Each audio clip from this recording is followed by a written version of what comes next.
सभी धम्म बंधुओं को सप्रेम नमो बुद्धाय, जय भीम। बौद्ध भारत में आपका स्वागत है और संयुक्त निकाय भाग 1 का जो तीसरा भाग नानातीत वर्ग है उसका चौथा सूत्र है घटिकार सूत्र। सब टाइटल है बुद्ध धर्म से ही मुक्ति, अन्य से नहीं। एक और खड़ा हो घटकार देव पुत्र भगवान के सम्मुख यह गाथा बोला। अब ये लोग में उत्पन्न हुए, जो पहले आ चुका है। सो इतना ही उसी का जो है यहाँ पर पहले हम घटकार सूत्र के बारे में बता चुके हैं और ये यही समाप्त उन्होंने इशारे में कर दिया है। अब आता है जंतु सूत्र।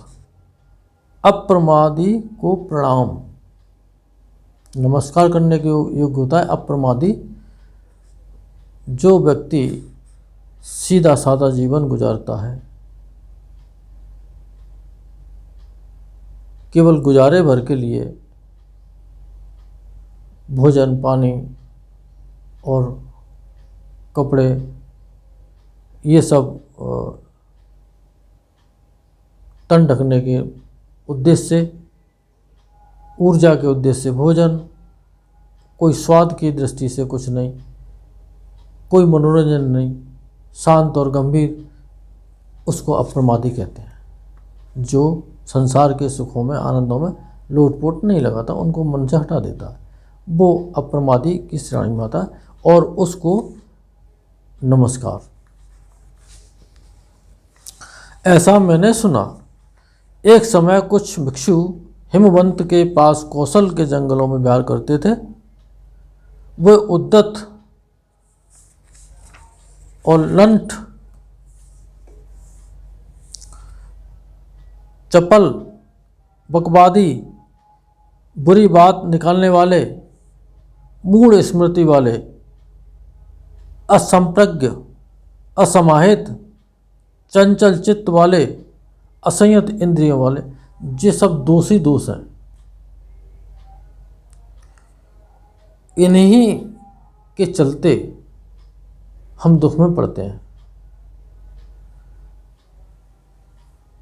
जब जंतु देवपुत्र पूर्णिमा के उपोषत को जहाँ भिक्षु थे वहाँ आया।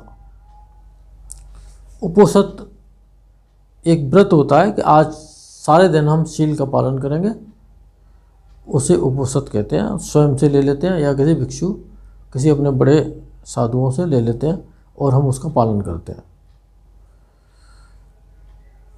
आकर उसने भिक्षुओं को गाथाओं में कहा, पहले सुख से रहते थे भिक्षु गौतम के श्रावक, यानी भगवान के अनुयायी पहले सुख से रहते थे। लोभ रहित भिक्षाटन करते थे। लोभ रहित रहने की जगह संसार की अनित्यता को जान उनने दुखों का अंत कर लिया। जो भगवान के टाइम के भिक्षुओं संघ की बात है। अब तो अपने ही बिगाड़ गांव में जमींदारी के ऐसा ठूस ठूस कर खाते और पड़े रहते हैं। दूसरों के घर की चीज़ों के लोभी, संघ के प्रति हाथ जोड़ इनमें कितनों को प्रणाम करता हूँ। फूटे हुए वे अनाथ जैसे मुर्दा फेंका हो वैसे प्रमत्त होकर रहते हैं। उनके प्रति मैं ऐसा कहता हूँ कि और जो अप्रमाद से व्यवहार करते हैं उन्हें मैं प्रणाम करता हूँ। रोहितस सूत्र। लोक का अंत छल कर नहीं पाया जा सकता, बिना अंत पाए मुक्ति भी नहीं। लोक का अंत का मतलब होता है कि इन शरीरों में प्रवेश, एक को छोड़ दूसरे, ये तो इसका अंत कैसे हो, कैसे आवागमन छूटे? तो कहते हैं कि चल कर के, ये कदम कदम चल के नहीं ऐसे पाया जा सकता, और बिना अंत पाए मुक्ति नहीं हो सकती। एक और खड़ा हो रोहितस देवपुत्र भगवान से बोला, भंते कहाँ न कोई अजन्मता है, न बूढ़ा होता है, न मरता है, न शरीर छोड़कर फिर उत्पन्न होता है। भंते क्या चल चल कर लोक का अंत जाना देखा पाया जा सकता है। भगवान आबुस जहाँ न कोई जन्मता है, न बूढ़ा होता है, न मरता है, न शरीर छोड़कर फिर उत्पन्न होता है, लोक के उस अंत को चलकर जाना देखा या पाया जाना मैं नहीं बताता।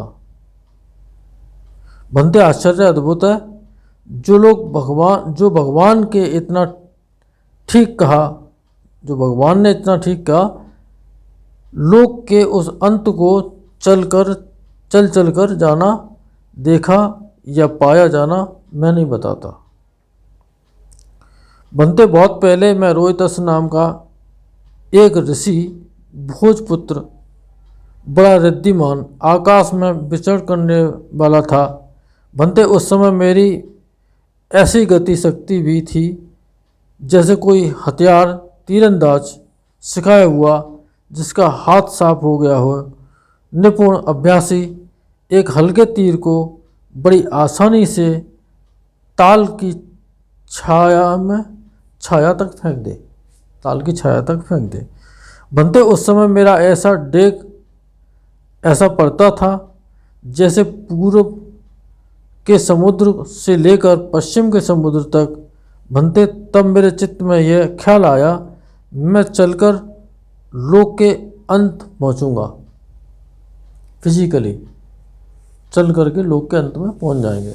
भंते सो मैंने इस प्रकार की गति से, इस प्रकार के डेग भरते, खाना पीना छोड़, पाखाना पेशाब छोड़, सोना और आराम करना छोड़, 100 वर्ष तक की आयु तक जीता रह, बराबर चलते रहकर भी लोक के अंत को बिना पाए बीच में ही मर गया। भंते आश्चर्य है, अद्भुत है, जो भगवान ने इतना ठीक कहा, लोक के उस अंत को चल चल कर जाना देखा पाया जाना मैं नहीं बताता। अब उसमें कहता हूँ कि बिना लोक का अंत पाए दुखों का अंत करना संभव नहीं। बिना लोक का अंत पाए दुखों का अंत करना संभव नहीं है। जब लोक का अंत होगा तभी दुखों का अंत होगा, या कह सकते हैं दुखों का अंत जब होगा तो लोक का अंत अपने आप हो जाएगा। दुखों का अंत, अब उसमें नहीं कहता दुखों का अंत करना संभव नहीं। अब और यह भी कि इस व्यायाम भर संज्ञा धारण करने वाले क्लेबर यानी शरीर में लोक की उत्पत्ति, लोक का निरोध और लोक का निरोध करने वाला मार्ग, यहाँ जो आर्यष्टांगिक मार्ग की बात, सभी मौजूद हैं। चल चल कर नहीं पहुंचा जा सकता, लोक का अंत कभी भी नहीं किया जा सकता, और बिना लोक का अंत पाए दुखों से छुटकारा नहीं। इसीलिए बुद्धिमान लोक को पहचाने, लोक के अंत को पाने वाला, ब्रह्मचर्य धारण करने वाला, लोक के अंत को ठीक से जान, न लोक की आशा करता है और न परलोक की आशा करता है। जब कोई व्यक्ति इस आर्यष्टांगिक मार्ग पर चल देता है, शील समाधि प्रज्ञा के रास्ते पर चल देता है, तो फिर वो केवल वर्तमान देखता है, आगे की न चिंता करता है, जो पीछे गया सो गया, उसकी तरफ पलट के नहीं देखता, ये उसका स्वभाव हो जाता है। इसी की भगवान ने यहाँ पर कहा है कि लोक के अंत को ठीक से जान, न लोक की आशा करता है और न परलोक की। सारे इन चिंताओं से भी वो धीरे धीरे करके विमुक्त होता जाता है। नंदसुत, समय बीत रहा है।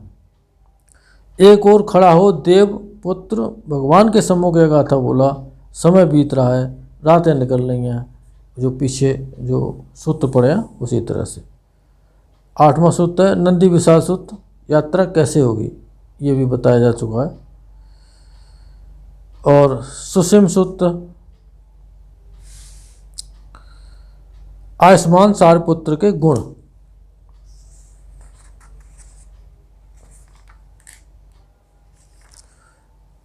जो सूत्र थोड़ा बड़ा है और फिर वीडियो हो जाएगा लंबा। आज जो पढ़ा गया इस धम्म वचन के महाप्रताप से आप सभी का मंगल हो, भला हो, कल्याण हो, संसार के सारे प्राणी सुखी हों, सुखी हों, सुखी हों। साधु साधु साधु।